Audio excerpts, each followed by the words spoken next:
tener proteínas integrales, proteínas periféricas, de acuerdo al sitio en el que se estén localizando. Por ejemplo, podemos tener colesterol, glucolípidos, algunos carbohidratos solitos, etcétera. Pero principalmente en este momento nos vamos a enfocar a las proteínas que nosotros tenemos en la membrana plasmática. De hecho, por eso el esquemita está así. No es que los demás componentes no sean importantes, sencillamente que en este momento las que nos interesan son las proteínas. Entonces, en la membrana encontramos fosfolípidos, una bicapa de fosfolípidos, encontramos colesterol, podemos encontrar carbohidratos y también podemos encontrar las proteínas, que son las que en este momento a nosotros nos interesan. Ahora, estas proteínas, como ustedes lo pueden ver aquí en su esquema, se pueden clasificar de acuerdo en su clasificación, en su ubicación. Si, por ejemplo, se encuentran de manera transmembranal, si se encuentran solamente en la periferia, tanto de la membrana interna como de la membrana externa. Entonces, esto es en cuanto a su ubicación, ¿de acuerdo? Pero también un punto que es muy importante es la función que tienen estas proteínas. En este momento no nos interesa tanto su ubicación, sino su función. Por eso se los estoy mandando, se los estoy poniendo aquí.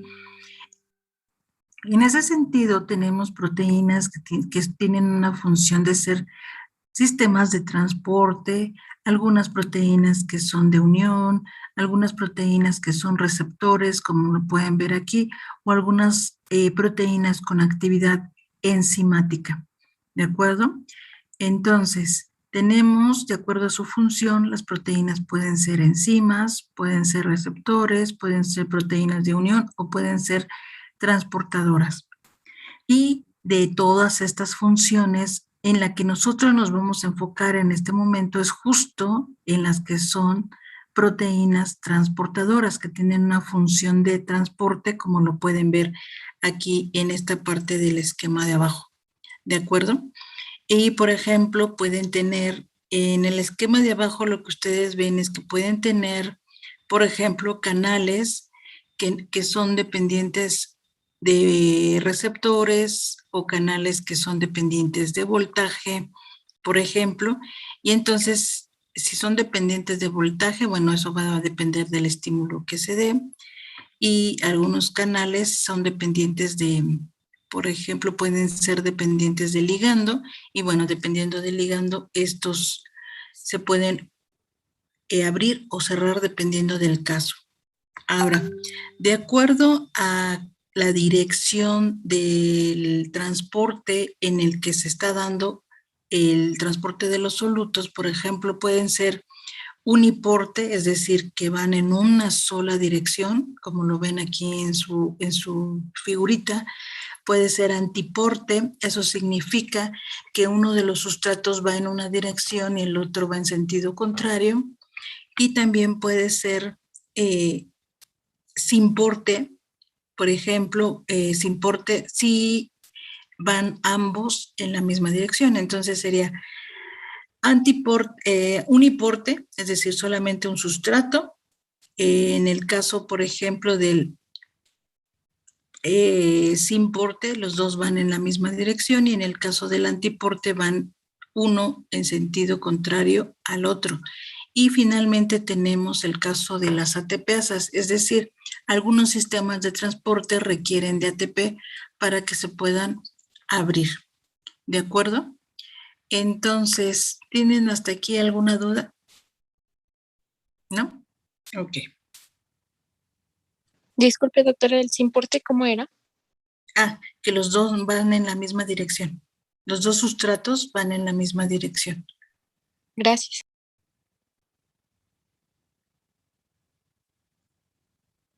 Entonces tenemos uniporte, simporte y antiporte. A los antiporte también lo pueden encontrar como intercambiadores.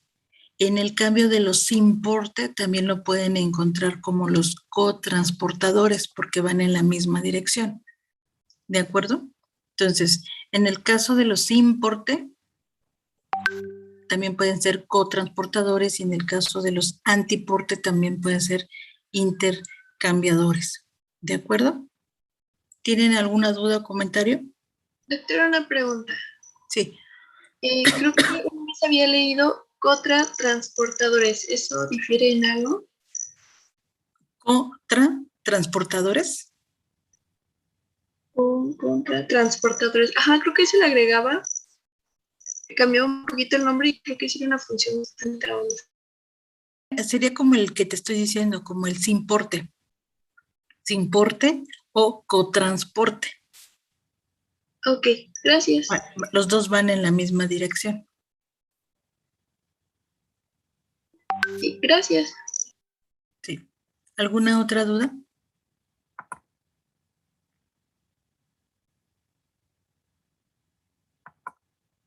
¿Solo Bueno, entonces, era antiporte y sin porte? ¿cómo? Que si solo eran el antiporte y el sin porte. Es que me parecía haber escuchado otro medio de transporte, pero la verdad no sé. ¿Uniporte? O sea, Creo que sí. uniporte es un solo sustrato. El sin porte son dos sustratos en la misma dirección. Y el antiporte son dos sustratos pero en dirección contraria. Ok, muchas gracias, doctora. ¿Sí? ¿Alguna otra duda? Nada. Bueno. Ahora, otro punto que tenemos nosotros que tomar en cuenta es el tamaño y las características físico-químicas de las moléculas para que éstas puedan o no atravesar fácilmente. Por ejemplo, tenemos moléculas hidrofóbicas. Y aquí tenemos, por ejemplo, lo que serían las hormonas esteroides, algunos gases que son moléculas pequeñas, pero pues que difunden fácilmente. Las hormonas esteroideas que también difunden fácilmente. ¿Cómo qué hormonas esteroideas, se acuerdan?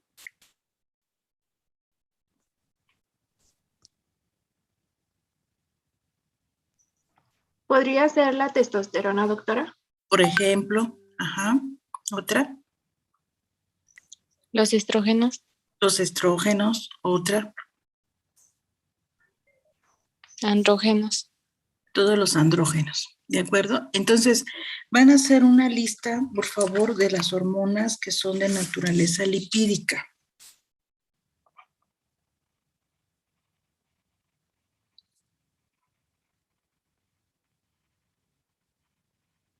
¿Quiénes más pueden atravesar fácilmente las membranas de esta manera? Por ejemplo, las vitaminas que son liposolubles también pueden atravesar fácilmente las membranas. ¿Qué otras moléculas van a poder pasar fácilmente? Aquellas moléculas que son, en el caso, por ejemplo, de la molécula de agua, pasa fácilmente entre comillas, porque realmente lo que necesita es un canal que se llama aquaporina para que pueda atravesar la membrana. Es una molécula pequeña, sí, pero se requiere de un sistema de transporte que sería la aquaporina para que pueda pasar fácilmente. ¿Qué otro tipo de moléculas tienen limitado el paso hacia la membrana, hacia el interior de la célula o al revés? Pues, por ejemplo, las moléculas que aunque no tienen carga, son moléculas grandes. Por ejemplo, la glucosa, por ejemplo, la sacarosa, ¿sí? Si son moléculas grandes, no van a poder difundir fácilmente a través de la membrana, entonces seguramente van a necesitar de un sistema de transporte. Y otro caso importante son los iones. Los iones, por contener carga, no pueden atravesar fácilmente la membrana porque van a depender de la carga de la membrana en la que se encuentre en la célula, dependiendo del tipo de célula. Entonces, los iones tampoco van a atravesar fácilmente y entonces, ¿qué vamos a necesitar? Vamos a necesitar de un sistema de transporte. Entonces, ¿qué factores son importantes para saber si van o no pasar a través de la membrana? Tenemos que saber si son hidrofóbicas, tenemos que saber si son moléculas pequeñas, tenemos que saber si son pequeñas o grandes, por ejemplo, en el caso de la glucosa y de la sacarosa, que pueden ser moléculas grandes, y en el caso de los iones, que son moléculas con carga. Entonces es importante saber si son liposolubles, el tamaño de la molécula y la carga de la molécula, para que estos puedan atravesar fácilmente la membrana. ¿Alguien puede repetir lo que les acabo de decir en esto? Yo, doctora. Sí. Mencionó que para el sistema de transporte va a ser importante tomar en cuenta si las moléculas son hidrofóbicas, es decir, si son liposolubles, su tamaño, por ejemplo, si son grandes o pequeñas, y como ejemplo mencionó que grandes podría ser la glucosa y la sacarosa, y la carga que estas tengan. Si tienen carga positiva o negativa, ¿de acuerdo? Muy bien. ¿Hasta aquí alguien tiene alguna duda? Creo que no, doctora. Ok, entonces vamos a continuar desglosando un poquito lo que acabamos de explicar. Entonces vamos a tener diferentes mecanismos de transporte. Tenemos, por ejemplo, la difusión simple, la difusión facilitada, que estos están dentro del transporte pasivo, y también tenemos el transporte activo. Entonces, en el caso de la difusión simple es justo lo que acabamos de ver. ¿Quiénes van a atravesar fácilmente la membrana? Van a pasar como Juan por su casa fácilmente aquellas moléculas que son liposolubles, aquellas moléculas que no tienen carga, pero que son moléculas pequeñas, entonces podrán atravesar fácilmente. Pero ¿qué pasa en el caso de aquellas moléculas que tienen carga o que son moléculas grandes? Bueno, no importa. Si tienen carga, como puede ser el caso de los iones, no importa. Podemos tener una proteína que funciona como un canal, que es lo que nosotros tenemos aquí. Y entonces ya permitirá el paso del ion a través de este canal. Por eso nosotros tenemos los canales de potasio, los canales de calcio, los canales de sodio, todos los tipos de canales que ustedes conocen son precisamente porque los iones tienen carga y no pueden atravesar fácilmente la membrana, y necesitamos entonces que éstas permitan su paso. ¿Quiénes van a necesitar también otro transportador? Por ejemplo, en el caso de las moléculas grandes como la glucosa, necesitamos de un sistema de transporte, es decir, necesitamos de una proteína, como se ve aquí, que se abra y se cierre para permitir su paso, porque es una molécula muy, muy grande. Y si vamos en contra del gradiente de concentración, como vemos en el caso del transporte activo, que eso es otro punto importante, entonces necesitamos, por ejemplo, de energía. En este caso, el ejemplo que ustedes conocen es el de la ATPasa sodio-potasio, por ejemplo. Es una ATPasa que requiere de energía y que va en contra del gradiente de concentración de los iones. Entonces requiere de... Aquí lo importante es que es un transporte activo primario, que ahorita vamos a ver por qué es primario. ¿De acuerdo? Entonces, nuevamente, para el transporte de las moléculas es importante el tamaño de la molécula, la carga de la molécula, y también si son liposolubles, y por lo tanto también el gradiente electroquímico. ¿De acuerdo? ¿Tienen alguna duda o comentario?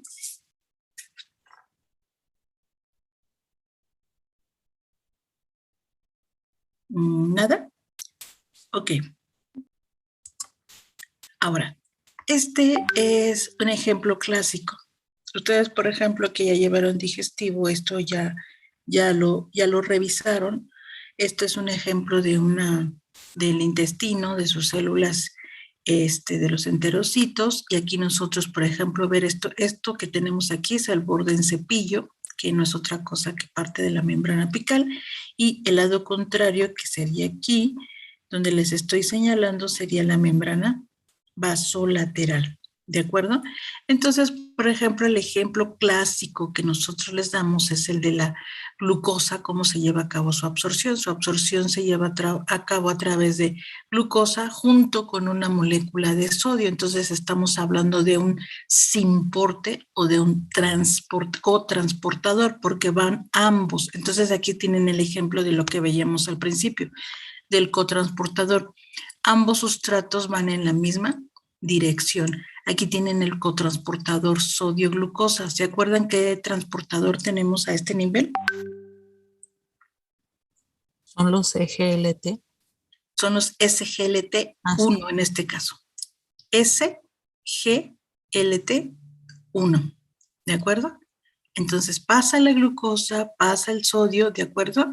Y lo que puede suceder es que la glucosa sea utilizada para el metabolismo de la célula, o si no la utiliza la célula, entonces lo que está sucediendo es que la va a pasar hacia el torrente sanguíneo a través de la membrana vasolateral. Y aquí necesitamos de otro sistema de transporte, porque la glucosa es una molécula grande y entonces no puede atravesar fácilmente y necesita de un transportador. ¿Se acuerdan cuál es?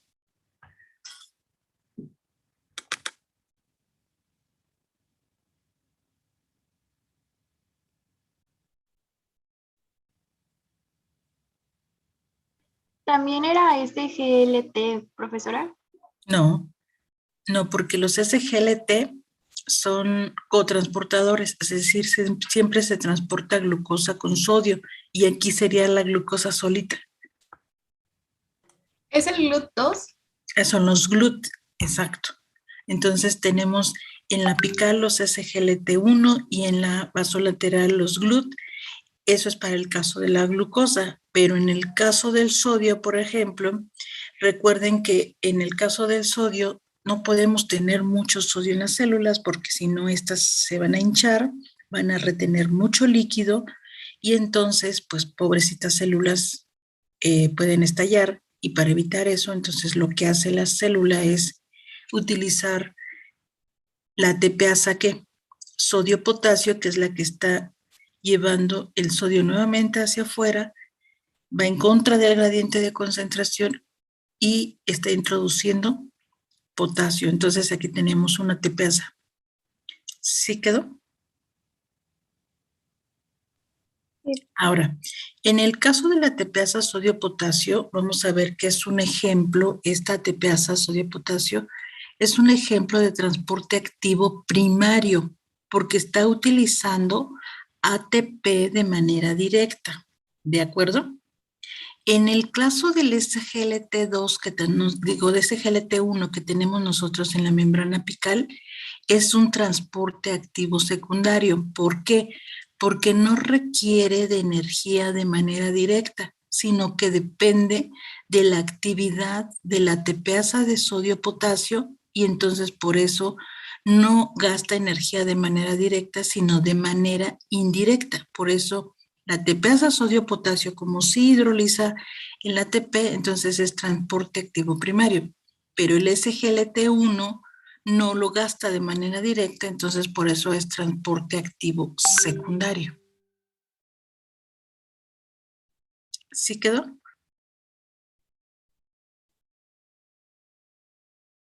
Sí, doctora. Muy bien. Entonces pasamos a la siguiente. Ahora también tenemos sistemas de transporte especializado, que es el que ustedes ya conocen. La fagocitosis, cuando la membrana forma vesículas, incorpora sólidos o compuestos sólidos, los incorpora a la célula y entonces ya es fagocitosis. Pinocitosis igual, se forma una vesícula, pero lo aquí va a incorporar algunas sustancias que están disueltas. Entonces forma la vesícula y la incorpora hacia el interior de la célula. Y el caso contrario, en el caso, por ejemplo, de la endocitosis mediada por receptores, es decir, el substrato que ustedes pueden encontrar en el exterior se une a un receptor cerca de la membrana y lo incorpora. Entonces, esta es endocitosis mediada por receptores. ¿De acuerdo? Este es un tipo de de sistema de transporte en masa. No sé si tengan aquí hasta alguna duda. Doctora, ¿podría repetir la última, por favor? Endocitosis mediada por receptores. Esa es muy común, es más común de lo que nosotros pensamos. De hecho, este sistema de transporte lo utilizan sobre todo a nivel del sistema nervioso, porque esta es la forma de disminuir la actividad de los neurotransmisores. Por ejemplo, si un neurotransmisor se une a su receptor y para que no lo esté estimulando de manera constante, entonces lo que hace es que se une, por ejemplo, el neurotransmisor a su receptor y la membrana lo incorpora formando una vesícula y de esa manera disminuye la actividad del neurotransmisor. ¿De acuerdo? No sé si tengan alguna otra duda. Doctora, disculpe, entonces la pinocitosis es lo mismo que la endocitosis mediada por receptores. Endocitosis mediada por receptores. Entonces son lo mismo, la pinocitosis. Endocitosis mediada por receptores. Uh-huh. Ah, ok, gracias.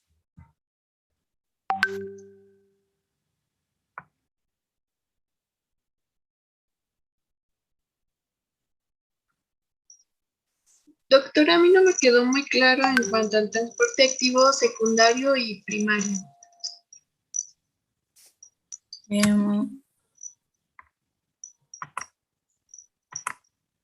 A ver, vamos a ver. Aquí. El transporte activo primario, en este caso la ATPasa sodio-potasio, como su nombre lo dice, hidroliza ATP para que pueda hacer el intercambio de iones, o sea, sacar uno e introducir otro. Entonces, no solamente tiene la función de transporte, sino también tiene actividad enzimática. Entonces, hidroliza ATP y puede seguir funcionando, ¿de acuerdo? Por eso es primario, transporte activo primario. Pero en el caso del SGLT2, vamos a ver que se le conoce como transporte activo secundario porque su actividad depende de lo que sería el transporte activo primario. Es decir, si este está funcionando, siempre debe de haber un transporte activo primario para que este transporte activo secundario pueda funcionar. ¿Por qué? Porque va a depender del gradiente que se esté formando tanto de sodio como de glucosa. Y si el sodio no lo sacan, entonces, pues, este transporte secundario no estaría funcionando. O sea, simple y sencillamente no funcionaría, porque depende de que esté funcionando el primario. Entonces directamente no usa ATP. No hidroliza ATP. Ok, muchas gracias. Sí. ¿Ya no tienen ninguna duda? ¿Dudas? ¿Comentarios? No, doctora. Ok. Entonces, lo vamos a dejar hasta aquí. Les envío el material. Lo repasan, por favor, y les envío el material para la clase de mañana, para que ya la tengan a la mano y ustedes puedan llevar la clase y hacer sus anotaciones. ¿Quieren que sea así, que yo les dé la clase, o quieren exponer? Yo digo que así está bien, doctora. Yo creo que Bien, sería así. más fácil. Sí, así está bien. Yo también opino eso, doctora. ¿Sí? Entonces, les envío el material, este material ahorita porque se me fue y no se los envié a tiempo y no puedo continuar, porque no me gustaría continuar si ustedes no lo tienen y no pueden hacer sus anotaciones. Entonces, mejor les envío el material de ahorita, les envío el material de mañana y ya ustedes ya mañana para la clase ya lo tendrían listo y así lo voy a seguir haciendo.